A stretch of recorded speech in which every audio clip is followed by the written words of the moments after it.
original va podelka Dr. Altay 345 kremini ajratamiz. Korobkasi xira, qaymoq rangda yozilgani bu podelka, oppoq kontrastni yozilgani bu original. Gan joylarini bir xil qilishibdi. Ahamiyat beringlar. Yozuvlari hamma yo'g'i bir xil. Endi bo'lsa tyubikaga ahamiyat beramiz. Nabarot, qalin, qop-qora yozuvligi bu podelkasi, oddiy yozilgan kontrastni spokойный rangdagisi bu уже original. Ochilganini уже ishlatgan edim, lekin yaltiroq qog'ozchasi buni ustida edi. Podelkasini bo'lsa ahamiyat beringlar, mana ichida bo'lar ekan. Va qizlar qo'ppog'iga ahamiyat beringlar. Teshik qo'ppog'ligi bu podelka, teshilmagani bu original.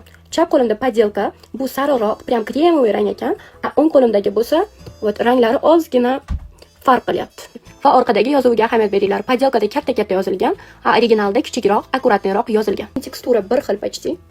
To'g'risi, podelkasini o'zimdan zakaz qilganimda farqi juda katta bo'ladi deb o'yladim, lekin unaqa katta emas.